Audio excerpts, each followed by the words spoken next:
Good day, dear viewers and listeners. Welcome once again to another episode of my show where we do a no-insult, matured, honest and balanced analysis of the trending public issues. Today, we turn our attention to a story carried by MyJoy Online titled NPP Imposed 12,000 Unpaid Workers on Us Before Leaving Office. Employment Minister alleges. According to the Minister of Employment and Labour Relations, Honorable Abdulrashid Hassan Pelpu, the previous New Patriotic Party NPP administration allegedly recruited about 12,000 workers into various public institutions without proper financial clearance and without ensuring that the necessary employment procedures were followed before leaving office. The minister noted that most of these workers were left unpaid, creating a significant human resource and financial burden on the incoming government. As a result, a special committee has been established to review each appointment to determine which workers were legitimately recruited and which were not.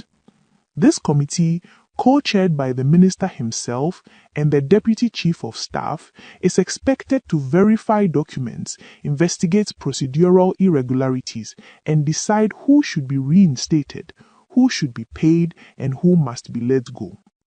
Now, my friends, let's break this down, not with political heat, but with patriotic honesty. If these allegations are true, then it raises very serious questions about how we treat the machinery of the state during transitions of power. Because you see, when a government is about to leave office, the temptation to fill the system with last-minute recruits, often to reward loyal supporters, becomes very high. But such decisions have long shadows. They leave behind financial pressure, administrative confusion, and thousands of innocent citizens caught in a web of uncertainty, people who may have genuinely believed they were employed in good faith. So, the issue here has two faces: legality and humanity. First, the legality. Recruiting 12,000 workers without proper documentation or clearance is not just irregular, it is reckless. The public service has a clear process: financial clearance, verification, and proper documentation.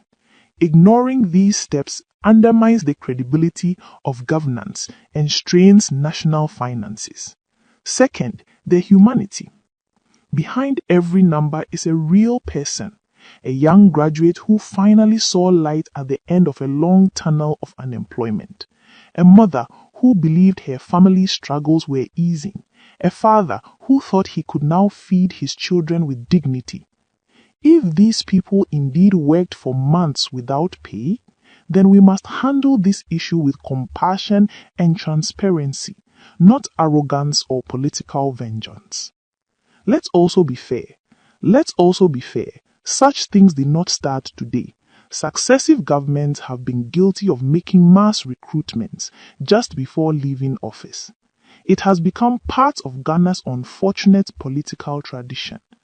And that is why the minister's revelation must not become another partisan argument, but instead be the trigger for systemic reform. A clear national policy that no ministry, department, or agency should be allowed to recruit during a transition period unless there is full clearance, verification, and documentation. Our nation cannot continue this cycle of hiring chaos and emotional suffering every 4 or 8 years. It is unjust to the workers and wasteful for the taxpayer.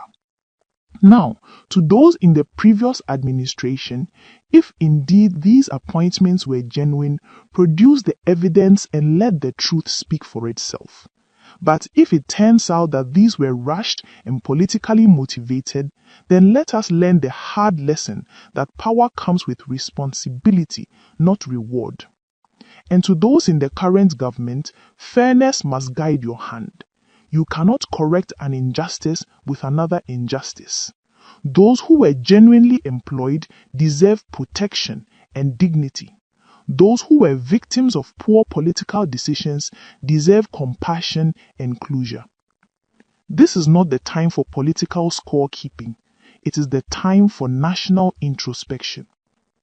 In Akan, we say, "Se ukumdua, fa nsuo gu so, na yenwu si."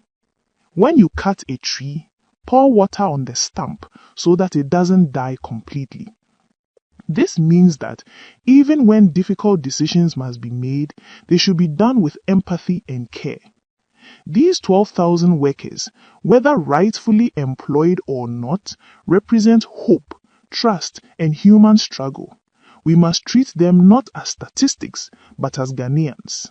Because a country that plays politics with its people's livelihoods risks losing the moral right to call itself a caring nation.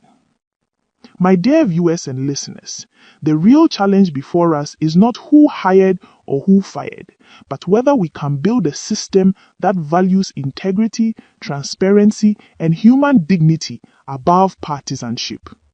We must build a Ghana where no government can recruit recklessly and where no worker wakes up to find that their job was only a political favor. A Ghana where public service means just that, service to the public, not to the party. The President, John Mahama, promised a reset of the Ghanaian system. Ghanaians agreed and voted massively for him. This particular issue has thrown light on an area that desperately needs resetting. I trust that the Honorable Minister and his team will do a diligent job in establishing parameters and pushing for reforms and laws that will ensure that this issue never occurs again in the future of Ghana. I also hope they will extend compassion to these affected individuals. Thank you for watching. Please remember to like, share, and subscribe to the channel. I'll be back again with my honest and balanced analysis of the next trending public topic.